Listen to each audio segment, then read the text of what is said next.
그리고 남편이 나를 전혀 안 사랑한다고 느낍니다.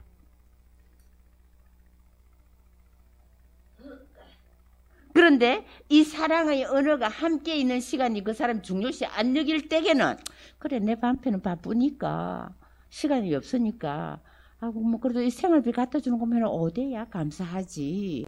우리 남편 수고하는데 뭘 이렇게 함께 있는 시간이 당신의 그 사랑의 언어가 아니고 그것을 중요시 여기는 사람이 아니면 그 크게 문제 안 삼습니다.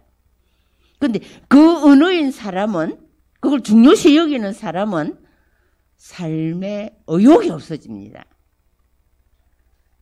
사람마다 다릅니다. 그 다음에 또 내가 사랑받는다 하고 느낄 때가 언제냐? 선물을 받을 때. 자식이 저 어디 큰 여행 갔다 왔어요 하고 엄마한테 선물을 탁 갖다 줄 때 아이고 우리 아들이 너를 정말 사랑하는구나. 남편이 어디 저 출장 갔다 오면서 부인이 정말 좋아하는 어떤 액세서리를 하나 탁 사다 줄 때 아, 내 남편이 정말 나를 사랑하구나. 동료끼리도 친구끼리도 딱 그 사람 취향을 딱 꿰뚫고 그 사람이 좋아할 걸 하나 크든 작든 돈 가지고 안 따집니다. 이럴 때는. 그 사람이 좋아하겠다 싶은 것을 해주고 예를 들면 뭐 어떤 사람은 꽃을 좋아한다. 그럼 꽃 한 송이라도 이렇게 딱 갖다가 이렇게 줄 때게 요게 이제 선물을 받을 때 사랑을 느끼는 사람. 이 사람의 사랑의 언니는 선물입니다.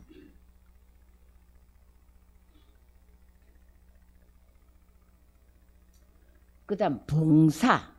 이 봉사는 뭐냐 하면 예를 들면 이게 이제 뒤에 가면 또 설명이 참 상세하게 나올 겁니다. 이 봉사는 내가 힘들 때 나를 도와주는 사람.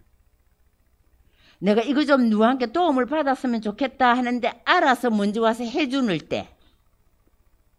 또 내가 너무 힘들 때에 나를 와서 거들어주는 사람. 요게 이제 봉사입니다. 어떤 사람은 이게 정말 필요한 사람이 있어요. 이 5가지 사랑의 언어입니다. 나쁜 거 하나도 없습니다. 사람마다 좀 다릅니다. 뭐를 더 중요시 여기는가.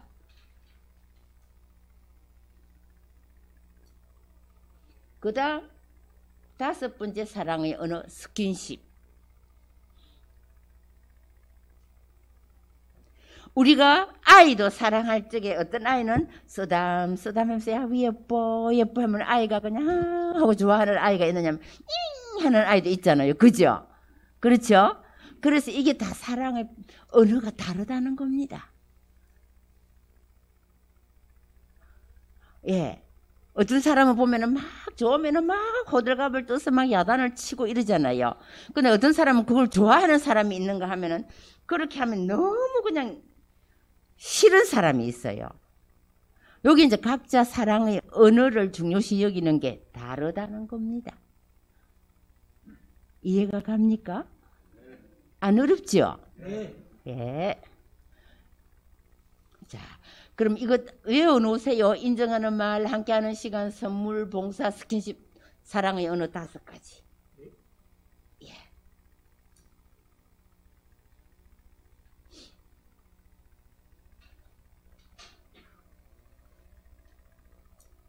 왜 안 움직이지?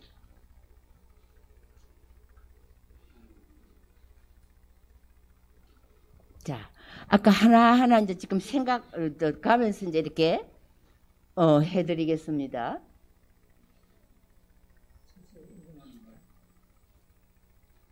너무 많이 갔네.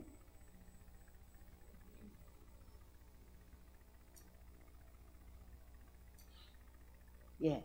그래서 5가지 사랑의 언어에서 첫 번째는 인정하는 말이라 했죠. 예, 이 인정하는 말이 뭐냐 하면은 소소한 칭찬. 첫째로 우리가 소소한 칭찬 아끼면 안 됩니다. 예를 들면은 아이가 공부하고 막 이렇게 왔을 때 아이고 오늘 하루 종일 힘들었지 어서 와 엄마 맛있는 거 해줄게 오늘 참 고생했다 이런 칭찬 격려 이게 정말 아기가 필요하면 아기가 그냥 힘이 생기잖아요. 그죠? 그런데 엄마가 좀 성격이 개팍해갖고 어서 봐! 깨졌지? 하이 그거 뭐야? 왜 얼굴이 그렇게 찌푸리고 들어와? 그럼 애기가 어떻게 돼요? 맥이 빠집니다. 예, 이렇게 소소한 칭찬, 그 다음 격려. 이 격려를 해주면 아무도 싫은 사람 없을 거예요. 근데 너무 말만 격려를 하는 것처럼 하면 수다를 떨면 그것도 또 좀 꼴불견이겠지요. 예, 그 다음에 지지해 주는 거. 그 다음에 위로의 말을 해주는 거. 이거 참 중요합니다. 이 돈 안 들여도 할 수 있는 일이잖아요. 근데 얼마나 인색한지. 이거 하는데 얼마나 인색한 사람이 있는 줄 알아요? 예. 그래서 소소한 칭찬, 격려, 지지, 위로의 말 이런 것을 어떻게 하느냐. 예를 들면 이보세요. 걔가 아이에게 너가 참 예뻐 해준 게 이 아이가 좋아갖고 보이서 머리 갖다 내미는 거 보세요. 짐승도 우리가 이렇게 쓰다듬어 주고 아우 이쁘다 이래주면 짐승도 좋아해요. 왜냐면 감정을 느끼니까. 네. 그래서 애기나 누구에게 옆에 있는 사람이나 크고 작든 나이가 많든 적든 너가 최고야 해보세요. 듣기 싫은 사람 아무도 없을걸요. 내가 최고 아니지만 누가 옆에서 역시 당신은 최고야 해주면은 화낼 사람 아무도 없을 겁니다. 그럴 때. 예. 그래서 또 이렇게 아유 정말 어쩌면 너 이렇게 잘할 수 있니? 너무 잘했다. 대단해. 이럴 때 다 기분 좋습니다. 그죠? 용기가 생겨요. 그런데 이거를과 정반대되는 것을 막 질책을 하면 손가락질을 하면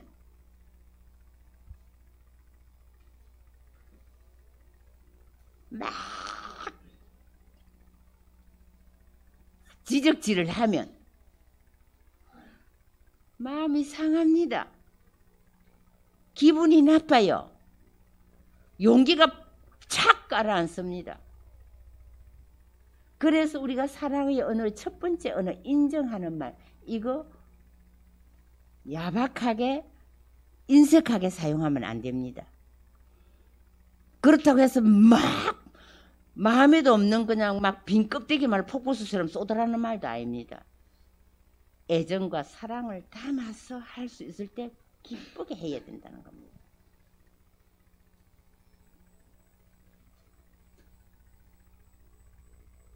그 다음 두 번째 언어 함께하는 시간입니다. 이 현대인들은요 지금 너무 바빠갖고 함께하는 시간이 정말 내지 못하는 사람들은 많습니다.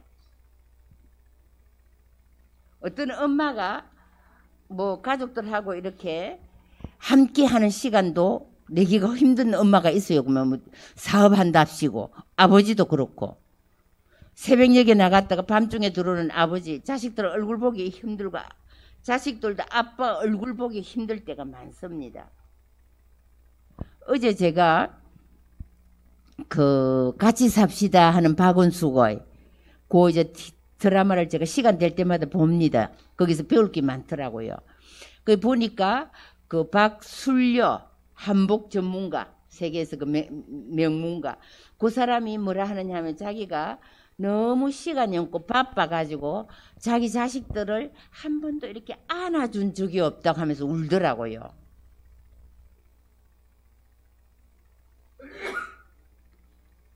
우리가 정말 함께하는 시간은 가족에게 정말 부부간에 정말 중요합니다. 그래서 우리가 이 함께하는 시간 중에 뭐를 하느냐 요거 이제 뒤에 장세하게 또 설명이 뒤에 나올 겁니다. 근데 지금 짚고만 넘어가겠습니다. 집중하는 대화.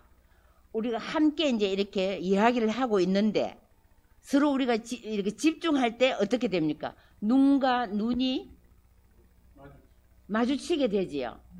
그런데 시간은 함께 있고 같이 앉아 있어도 한 사람은 막 핸드폰 내갖고 이러고 앉아 있고 한 사람은 텔레비 본다고 입만 해 불리고 앉아 있고 그건 함께 있는 시간이 안 됩니다.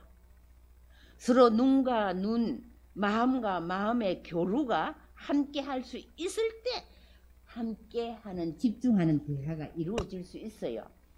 그리고 그럴 때 함께하는 활동이 이루어집니다. 그리고 부부싸움의 기술이 이럴 때에 발전합니다. 부부싸움을 하되 건설적으로 할 수 있다는 거예요. 파괴적으로 하는 게 아니라. 왜냐하면 어떤 사람은 그러잖아요. 부부싸움이 정말 중요하다. 어떤 사람은 뭐 우리는 평생 살아가면서 부부싸움 한 번도 안 하고 살았다는 그건 자랑이 아니래요. 100% 믿을 수 있죠. 예, 그래서 부부싸움 안 했다고 자랑하는 사람은 진정한 부부가 아니래요. 왜냐하면 부부싸움 할 때 마음 밑바닥에 있던 말들이 다 쏟아져 나오거든요. 그래서 서로 이렇게 대화를 어떻게 하느냐 수준은 다르겠지만 그때 마음에 담아두었던 말을 다 할 수 있는 때가 부부싸움 할 때랍니다. 그런데 그거를 정말 기술적으로 건설적으로 할 수 있는 때가 함께하는 시간입니다. 그 다음 분노 표출하게. 지금 엄마가 남편에 대한 분노가 요만큼 끌어올라 있는데 이걸 표출을 못해가 지금 꾹꾹 누르고 있잖아요. 그런데 이걸 잘못 건드렸다 폭발이 되면 어떻게 돼요? 이성을 잃게 됩니다. 그럼 그게 건설적일까요? 파괴적일까요? 굉장히 그 상처 입히는 말들이 그냥 내도 모르게 나옵니다. 진짜 파괴적입니다. 그렇지만 우리가 함께하는 시간에 사랑의 언어를 잘 깨닫고 하게 될 때 분노 표출을 제대로 할 수 있게 됩니다. 분노 표출해야 됩니다. 뒤에 이걸 분노 표출 잘 할 수 있는 방법까지 가르쳐 드릴게요. 이거 필요합니다. 우리가 살다가 보면은 아무리 친한 사람이고 사랑하는 사람이라도 서로가 다르기 때문에 분노가 쌓일 때가 있습니다. 인간이기 때문에. 목석이 아니기 때문에. 그래서 그 분노가 쌓일 때에 어떻게 이것을 잘 활용해야 되는가. 이걸 우리가 잘 알아야 됩니다. 예.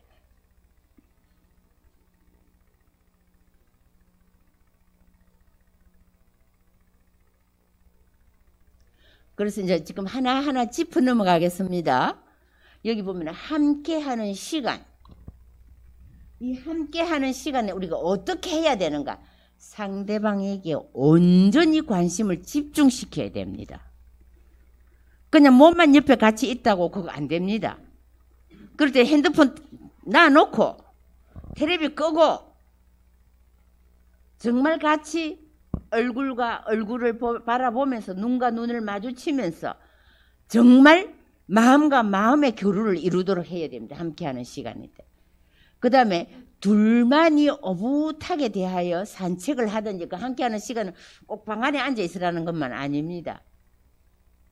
서로 오붓하게 둘이서 산책을 한다거나 어디를 간다거나 또 둘이 같이 가서 어느 좋은 데 가서 외식을 한다거나 같이 뭐 영화를 보러 간다거나 이렇게 함께하는 시간을 가질 수 있죠. 서로의 그 취향에 따라서. 예, 그래서 이 함께하는 시간은 우리가 우리 삶을 윤활유가 될 수 있습니다. 함께하는 시간이. 이렇게 할 때.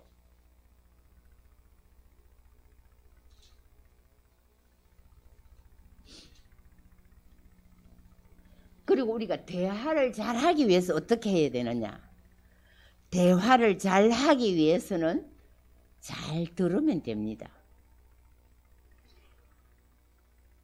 요즘요 말 잘하는 사람 수두룩 빽빽합니다. 진짜 말 잘하는 사람 많습니다. 사람이 말하는 것도 부족해서 요즘에 기계들도 말을 하고 있잖아요. 스위치 하나만 딱 돌리면 뭐 쉴 새 없이 말하고 있잖아요. TV에서 라디오에서 스마트폰에서 계속 말하고 있거든요. 그런데 뭐냐? 잘 듣기 위해서는 어떻게 해야 되냐? 이렇게 두 사람처럼 시선을 고정시켜야 됩니다.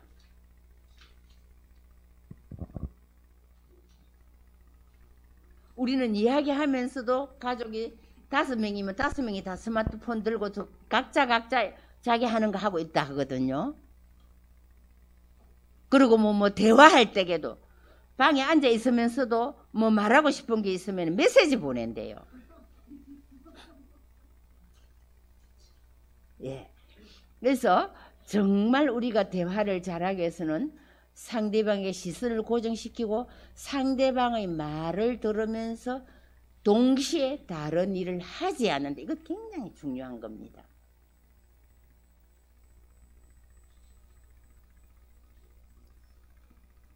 그리고 뭡니까? 상대방의 감정에 주의를 기울인다. 함께 있으면서 상대방의 그 감정에 기분이 어쩌구나, 그게 마음을 많이 상했구나, 그 일 때문에 많이 힘들어하고는 이야기를 들으면서 그 상대방의 말을 잘 들어주려고 노력할 때 그 감정을 이해할 수 있게 되어요.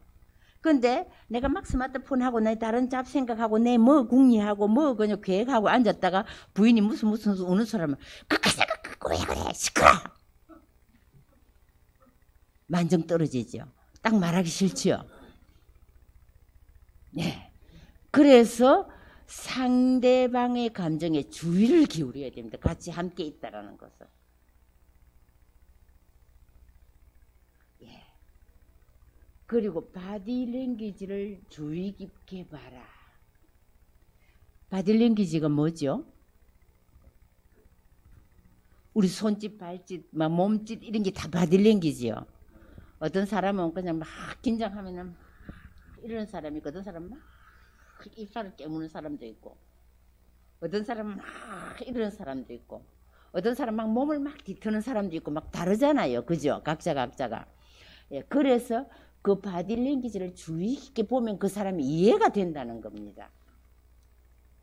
여기 이제 집중 안 하면 일어날 수 없는 일이에요. 그 다음에 상대방의 이야기를 가로막지 않는다. 이거 굉장히 중요한 겁니다. 내가 그냥 실컷 이제 용기를 내가 몇 마디 하는데 착 말을 끊어버리고 자기 말을 하고 있을 때 딱 말하기 싫지요.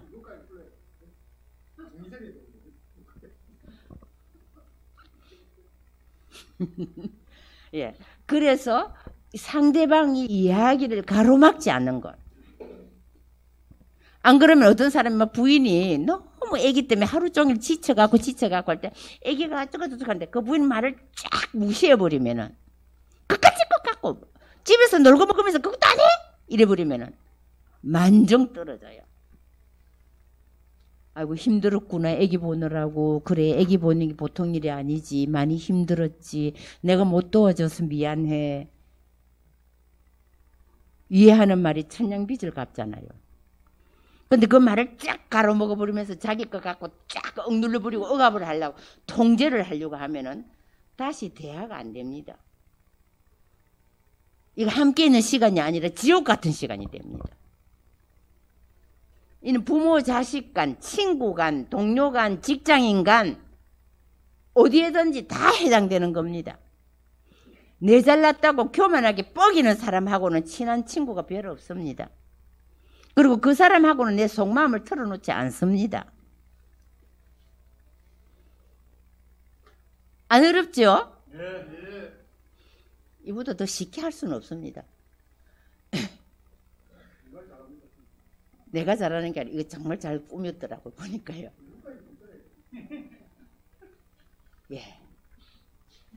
그런데 우리 인간에게 마음의 상처가 없는 사람 아무도 없습니다. 다 있어요. 크고 작고 간에. 마음에 상처가 있는데 몸에 난 상처라도 예를 들면 내가 어떤 발을 삐었다. 발을 삐었는데 그 발을 이제 어쩌저쩌기가 치료를 했는데 그 발이 한번 치료했다 해서 삐고 혹은 뭐 골절된 상처가 한번 그렇게 됐다 해서 그게 안 아픈 건 아니죠.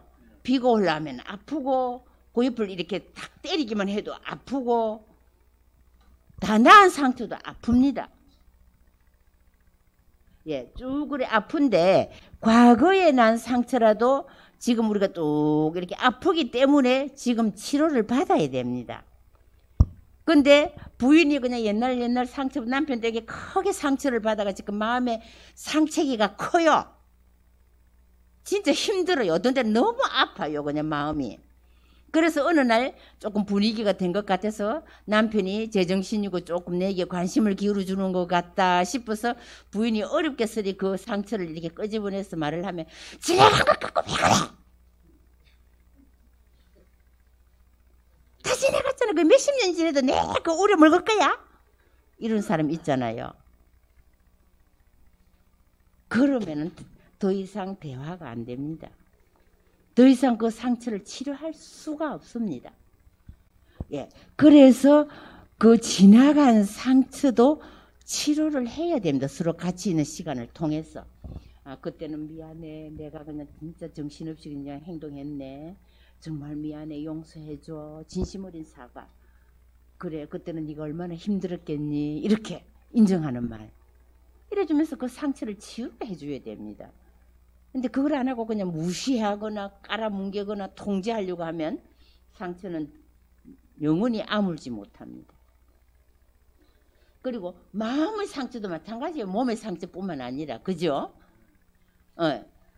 그런데 과거의 일 때문에 지금까지 아프다면 과거의 문제가 아닌 무슨 문제입니까? 지금의 문제입니다. 그런데 그걸 무시를 해버리라 하니까 어떻게 되겠어요? 무시가 됩니까? 아픈데. 무시 못하거든요. 그래서 그렇게 하지 말으라는 거예요. 그래서 지금이라도 상처를 치유한다면 과거 얘기를 꺼낼 이유가 없잖아요. 그래서 그 같이 있는 시간을 통해서 대화를 통해서 옛날 과거의 그 상처도 우리가 치유해 가면서 살아야 된다는 겁니다. 요거 중요한 겁니다.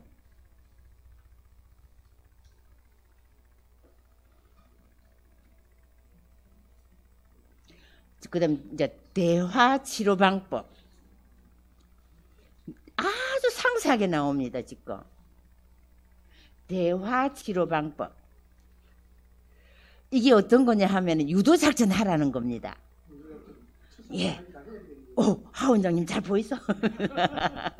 예, 남편이 먼저 그 부인이 그 받은 상처를 내가 조금 치유해주고 싶은 마음이 있고 이해해주고 싶은 마음이 있는데 쑥스러울 때 있잖아요. 그럴 때는 그 부인이 옛날 그 받았던 상처를 다 덜추어내서 토해낼 수 있도록 유도작전을 해서 그걸 부추겨 줍니다. 그러면은 막 부인이 봇물 터지듯이 거기 터져 나오면서 울며불며 막 다 쏟아붓거든요. 그러면서 그 부인이 치유가 됩니다. 이거 심리적으로 굉장히 중요한 겁니다. 내가 마음 놓고 내 마음의 밑바닥을 다 토로할 수 있을 때, 그 사람이 인정을 받을 때, 그 사람의 위로를 해줄 때, 이때 더 이상 그 상처는 열리지 않습니다. 위로받고 상처는 치유됩니다. 그래서 그렇게 하라는 겁니다. 예. 그래서 남편이 일부러 그 부인에게 그 이야기를 대성통공을 하면서 그냥 막 다 하도록 해주면 그건 벌써 그 대화가 성공된 겁니다. 그래서 여기 이제 하나 예를 들었죠. 당신 그때 정말 마음이 많이 아팠지. 얼마나 힘들었는지 말 좀 해봐. 이렇게 말할 수 있는 코를 늘어주는 겁니다. 그러면 부인이 마음 놓고 할 수 있잖아요. 그런데 거기에 이제 건물이 뭐냐? 방어하는 것. 그래 해놓고 못난 남편은 또 뭐라 하는 줄 알아요? 못난이는 자기 방어를 합니다. 그래 말이야. 그때 그렇기는 그랬지만 내가 그렇고 그랬어. 그럴 수밖에 없었어. 이렇게 말하는 사람이 있어요. 멋대가리 없이. 그러면 더 말할 필요성을 못 느껴요. 그리고 이해받지 못한다는 걸 느껴요. 아직까지도. 예. 그래서 방어는 건물이라는 걸 알아야 됩니다. 그때 말할 때에는 무조건 경청해야 된다. 무조건. 조건 없이 경청해 줘야 돼요. 아시겠죠, 하 원장님? 예, 무조건 경청. 아이고 그랬구나. 마음이 정말 많이 아팠겠다. 그랬구나. 이렇게 무조건 경청해주면서 지지해줘야 된다는 겁니다. 아이들도 마찬가지입니다. 그리고 우리 친구 관계도 마찬가지입니다. 우리 집안 사람들끼리도 마찬가지입니다. 이거 아주 중요한 강의입니다.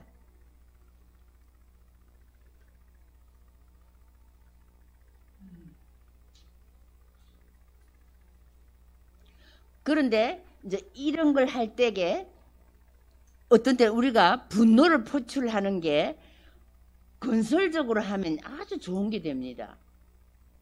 분노를 자꾸 억압만 하고 있으면 이게 억압을 하다가 터지면은 감당이 안 됩니다. 분노를 표출하는 것도 아주 현명하게 하면 굉장히 건설적입니다. 근데 분노 표출이 터져버렸을 때에는 내 방어를 할 수가 없어요. 어떻게 내가 그걸 조절을 할 수가 없는 게 이렇게 되는 겁니다. 그래서 이 남에게 분노를 표출을 하되 나를 컨트롤하면서 할 수 있다라는 것. 이거 참 중요합니다. 내 할 말 다 하면서 내 감정을 그대로 전달할 수 있으면서도 절대 부작용 없이 할 수 있는 방법이 뭐냐 하면 나 전달, I 메시지 표현입니다. 나 전달법, I 메시지. 여기 어떻게 하느냐? 그러니까 분노의 이유가 되는 사건과 마음을 표현하는 거예요. 예를 들면은 분노가 되는 사건, 예를 들면은 네가 그때 나에게 이런 말을 했을 때 내가 참 마음이 아팠어.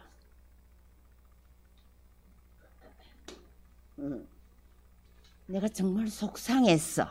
이렇게 말을 해주고 그 다음에 이제 혹시 안 그러면 또 내가 얼마나 그때 마음이 아팠는지 아니? 이렇게 말을 해준다. 그런데 이 나 전달법을 그때 못하고 어떤 사람 보면은 습관적으로 무슨 말을 하면 너 전달법을 해요. 유 메시지를 해요. 이 무슨 소리냐 하면은 이 분노를 표출하길 때에 분노가 막 끌어오르는 사람에게 너 전달법을 하면 분노가 폭발하게 만들어 버려요. 그런데 분노가 막 들끓어오르는 사람에게 나 전달법을 하면은 분노를 쫙 잔잔하게 만들어 줍니다. 그래서 여기서 보면은 분노가 막 이렇게 막 나는 사람에게 너 전달법을 하면은 유 메시지를 쓰면은 어떻게 하느냐면 비난을 하거나 그때 너는 그거밖에 못해. 니는 그런 사람밖에 못돼. 네가 그러니까 그래. 이런 비난을 하거나 그 다음에 모욕. 너는 진짜 모자라는 사람이야. 네 그거밖에 못하는 사람이야. 너는 그거밖에 못돼. 이런 모욕 같은 공격 반응을 언어를 쓸 때에 이때는 분노 폭발이 됩니다. 그런데 I 메시지를 쓸 때, 나 전달법을 쓸 때에는 화가 났을 때도 내가 이것 때문에 많이 속이 상했어. 그럼 분노 폭발할 수 있겠어요? 그죠? 어느 정도 이렇게 잔잔하게 만들어줍니다. 그래서 여기 보면 이제 너 때문에 네가 잘못했기 때문에 그렇게 된 거야. 이렇게 하는 거는 금물이랑 유 전달법은 절대 안 됩니다.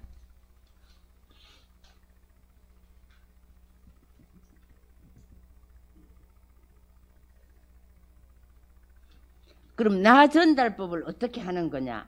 이거 굉장히 중요한 겁니다, 여러분들. 나 전달법을 어떻게 하는 거냐? 여기 보면 나 전달법은 사실, 있는 그대로의 사실을 이야기하는 겁니다.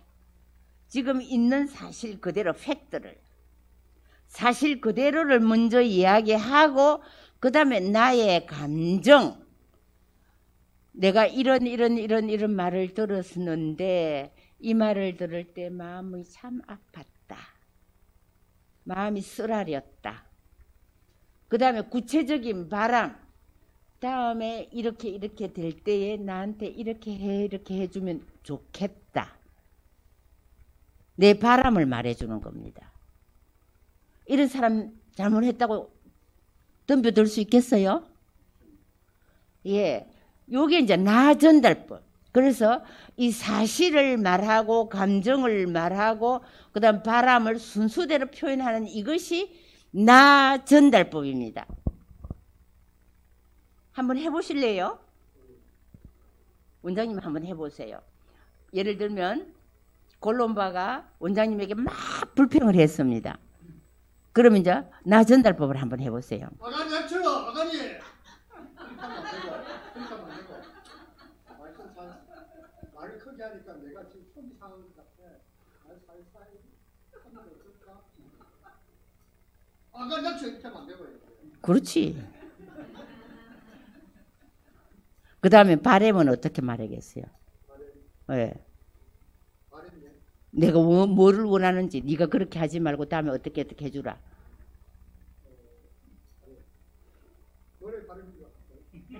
아니요.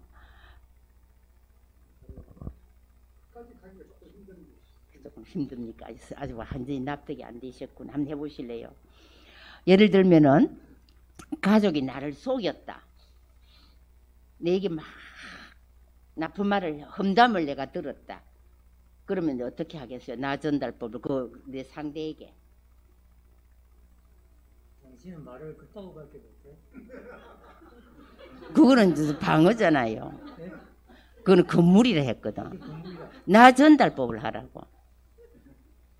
당신은 말을 이렇게 했으면 얼마나 좋았을까? 아니요. 나 전달법 근데 팩트를 말을 하고 먼저 사실을. 당신이 그때 이야기하던 그게 구체적인 예를 들어 설명해야 돼요. 아니요. 그냥 그 팩트만 말을 하면 된다. 팩트. 그 해도 사실 그대로만. 한번 자매님이 한번 해보세요. 그걸 갖고. 어? 나를 속였다.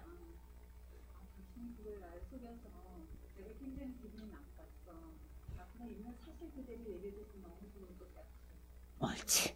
그게 이제 나 전달법입니다. 왜 그랬어가 아니고, 아 그래 닥쳐가 아니고.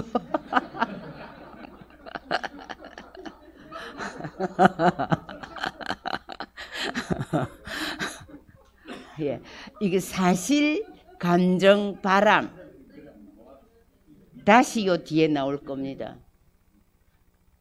예, 여기 이제 나오죠. 나 전달법이 3단계에 갑니다. 아까 2단계였고.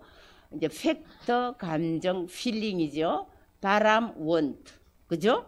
그래서 예를 들면 아들이 연락도 없이 외박을 하고 들어왔다. 그럴 때 보통 엄마들은 뭐라 말해요? 보통 말을 할 때. 예? 예. 그냥 질책부터 하잖아요. 그죠? 그래 안 하고 나 전달법은 어떻게 하느냐 하면 여기 나오죠. 연락도 없이 집에 들어오지 않으니 이게 사실이잖아요. 그죠? 그 다음에 이제 내 감정을 말하는 겁니다. 무슨 일이 있나 싶어 걱정도 되고 하도 났어. 이게 내 감정 그대로를 말하죠. 그 다음에 원터 내가 원하는 게 뭐냐면 다음부터는 늦을 것 같으면 미리 전화라도 해주길 바래. 내 바람을 말하는 겁니다. 이렇게 말하는데 아들이 막 덤벼들 수 있어요. 그래서 이 나 전달법이 굉장히 중요합니다. 어떤 대인관계에 있어서 마찬가지입니다. 우리가 심리 공부할 때 이걸 굉장히 강조를 하는 게 이겁니다. 나 전달법. 예, 사실, 감정, 바람, 포엔. 그래서 아들이 외박을 하고 왔을 때 연락도 없이 집에 들어오지 않으니 하는 건 사실이죠.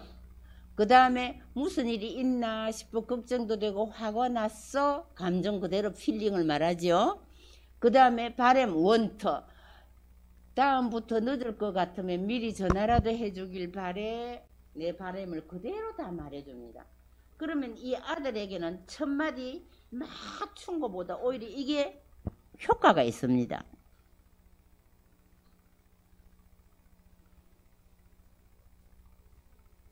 아시겠죠? 이제 나 전달법 이해가 됩니까? 그래서 나 전달법 아이메시지 좋은 점이 뭔가? 이제 이 하는 방법은 우리가 충분히 설득이 됐고, 그 다음에 이걸 하는 게 좋은 점이 뭐냐면 상대방을 비난하지 않고 나의 감정을 표현할 수 있는 겁니다. 그렇죠? 상대방 비난 안 하고 질책 안 하면서 내 감정을 그대로 표현할 수 있었다는 겁니다. 그 다음 둘째 뭐냐면 내가 위협적으로 말하지 않으므로 상대방은 나의 이야기에 경청하게 된다. 방어 기제를 쓸 필요가 없거든요. 엄마가 막 야단 법석을 띠면은 막 변명이라도 하고 막 이래 방어 기제를 쓸 건데 방어 기제 쓸 필요가 없잖아요. 그 다음에 내가 원하는 행동이 무엇인가에 대해 상대방에게 분명히 정보를 제공해 줍니다. 다음에는 늦을 것 같으면 전화라도 미리 해주기를 바래. 이렇게 내 원함을 말해줄 때. 나는 전화하면 전화 쓸 바쁜다. 예, 이래서 나와 상대방의 대화가 아주 편안해집니다. 이럴 때. 예, 요 방법을 우리가 많이 습득하려고 노력해야 됩니다. 하기가 쉬운 거는 아닙니다. 그런데 이렇게 할 때 우리의 관계가 원활해져요.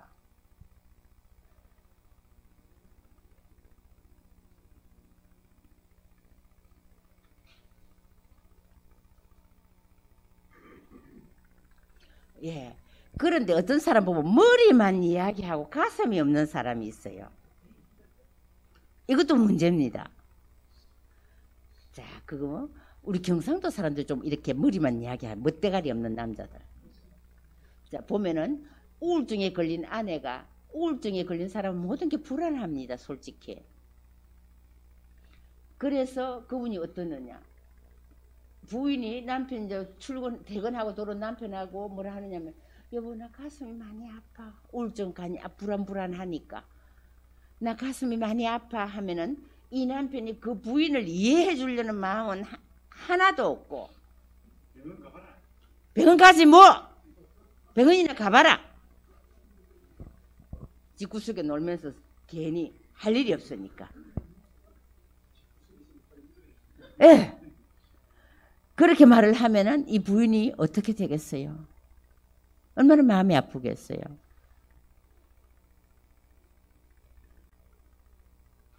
그리고 또 두 번째 얘가 뭐냐 하면 아내의 전화가 걸려옵니다. 근데 그 이제 우울증이 걸린 거 앞에 그렇게 이제 하는 머리만 하는데 가슴으로 말하는 사람이 뭐냐 하면 아우 당신이 아프니 나도 아파. 어떻게 하면 좋을까? 내일 병원에 같이 가볼까?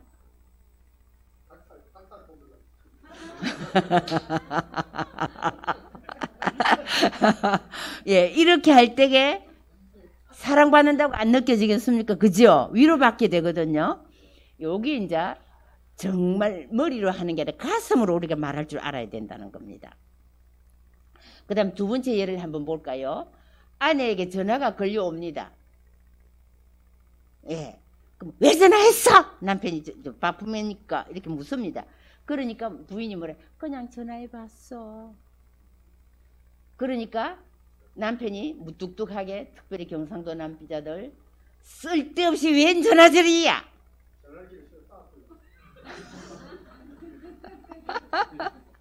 예, 이렇게 될 때 어떻게 됩니까?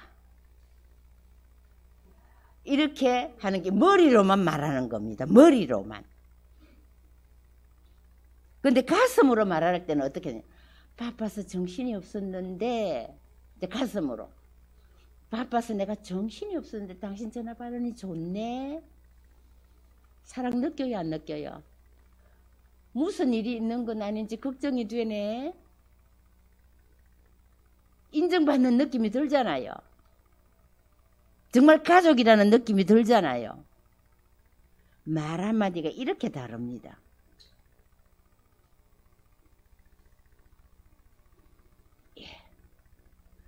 그래서 우리가 흔히 가슴으로 많이 말하는 사람이 안타깝다, 마음이 아프다, 미안하다 이런 이야기를 많이 합니다. 가슴이 따뜻한 사람은.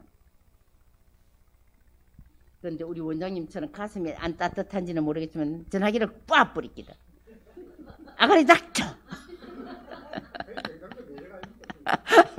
그 매력이 아니라 멋대가리 없는 겁니다.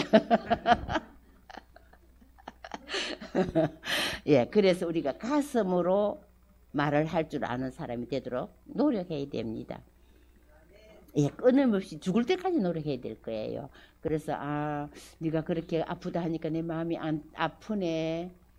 나도 그냥 힘드네. 그렇게 들으니까 이렇게 이해해주고 먼저 포용해주는 게 참 필요해요. 인정해주는 게. 그리고는 또 미안하다. 우리가 참 미안하다는 돈 안 줘도 할 수 있는 말인데 인색합니다. 되게 인색합니다. 감사합니다. 미안합니다. 말 잘 안 해요. 외국 사람들은 그걸 많이 해요. Thank you, I'm sorry 이런 말 참 많이 하는데 우리 한국 사람들 그거 잘 안 합니다. 좀 특별히 목이 뻣뻣한 남자들은 더 안 합니다.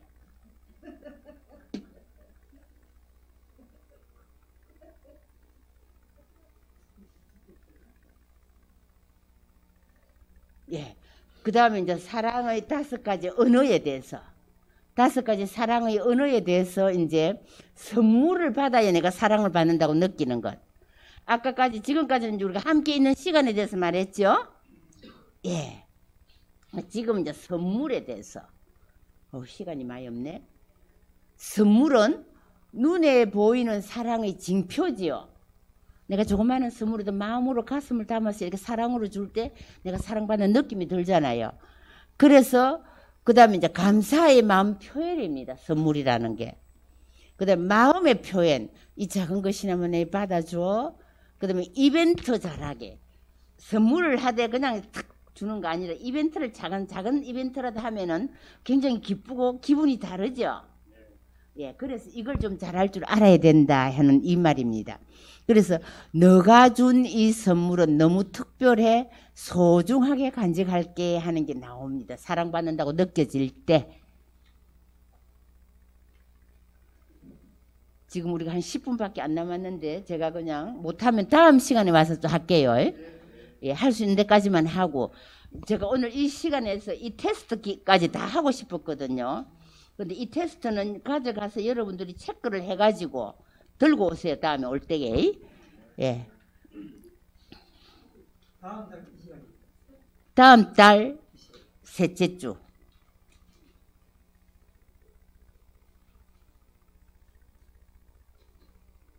예. 이제 선물에 대해서 한 예를 든 겁니다. 예를 들면 이제 어떤 그 남편이 자기 부인에게 이런 말 합니다.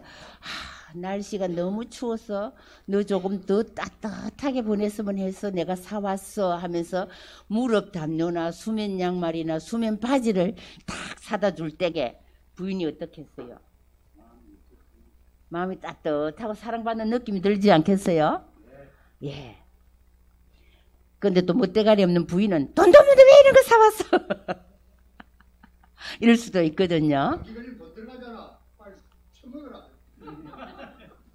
그래서 이런 것에 대해서 우리가 정말 잘해야 됩니다. 예를 들면 꽃을 이렇게 사가서 애기에게 너가 꽃을 참 좋아하게 오는 길에 좋은 꽃이 있어서 너 주려고 이거 사왔다 하고 애기에게 주면 아기가 사랑 안 느끼겠어요? 얼마나 행복하겠어요?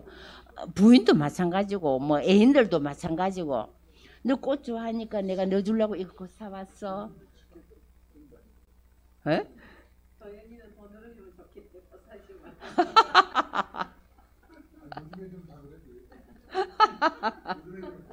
이 멋대가리 없죠?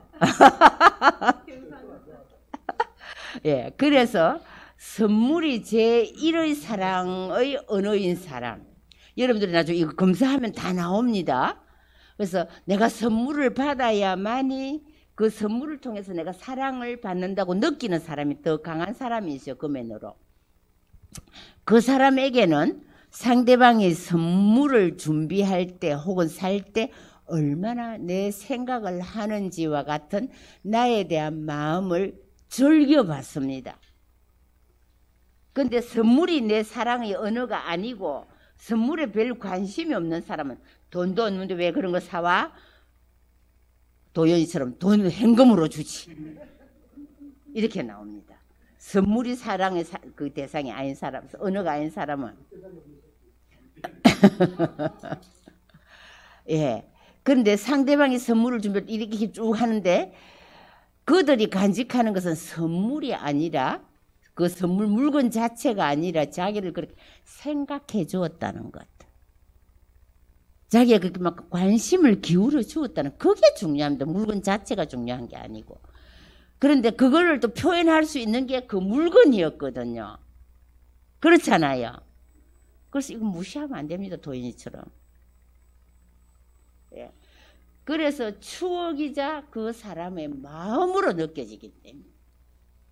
근데 그 사람은 그 무릎 담요고 수면 양말이 그냥 물건의 자체에 지나는 게 아니라 남편의 사랑을 느끼기 때문에 그걸 또 귀중하게 여깁니다. 이해가 되죠? 예, 그런 뜻입니다. 여기 지금.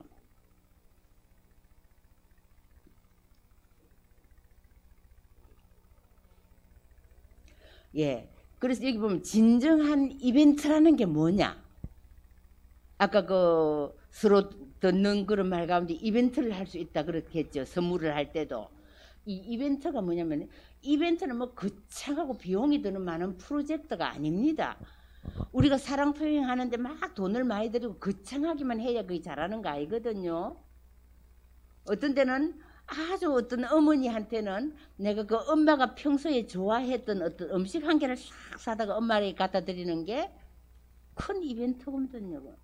엄마가 계속 사랑을 느끼거든요. 감사하게 느끼거든요. 예, 그런 걸 말하는 겁니다. 그래서 마음으로 하는 모든 긍정적인 행동, 이게 이벤트입니다. 또 뭐냐? 연인 관계를 환기시킬 수 있는 가장 효과적인 수단이 선물입니다. 여기 이제 하나 이벤트예요. 선물을 준다는 그 자체가. 그래서 뭐 커플 반지를 한다. 뭐 꽃다발을 사준다. 뭘 하나 사준다. 여기 사랑 표현, 애정 표현이잖아요. 그죠? 그래서 이게 이벤트 한다는 겁니다.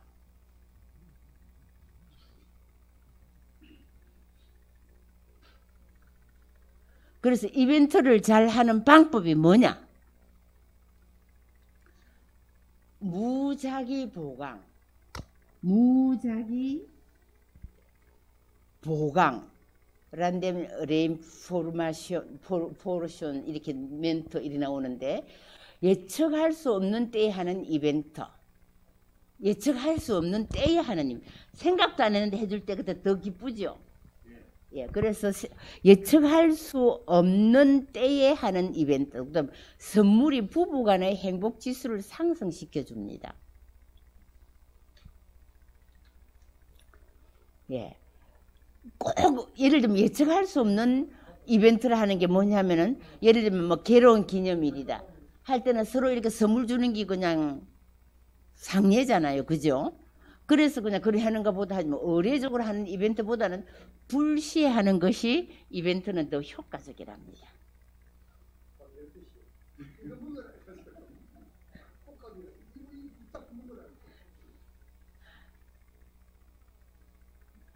예. 그 다음에 5가지의 봉사.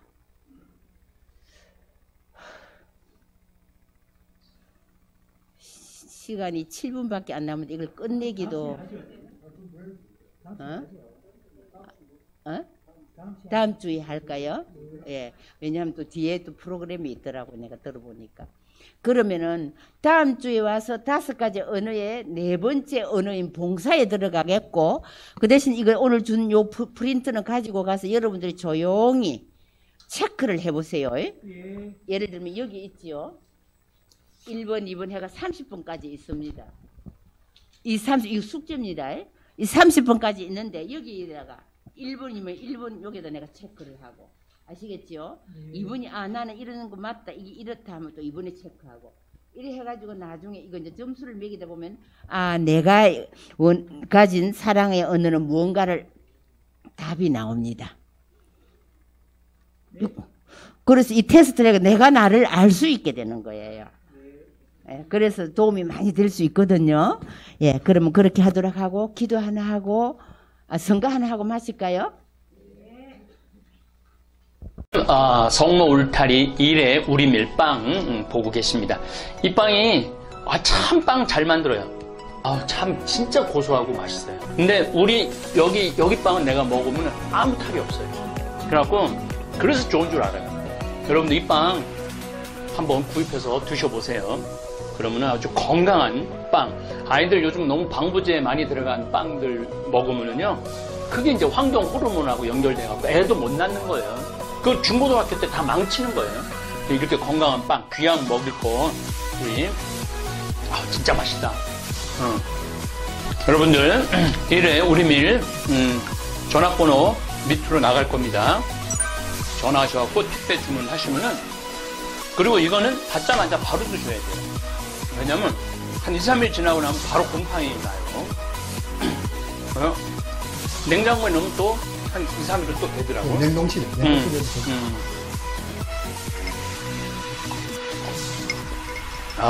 진짜 맛있네. 여러분들, 양산 성모 울타리 1회 우리 밀 하느님께서 마련해 주신다, 그런 뜻이죠? 예. 하느님께서 마련해 주신다 그래서 1회 우리 밀 빵 많이 애용해 주시기 바랍니다. 맛 좋고 믿음 가는 순수 우리 밀빵 찐이야.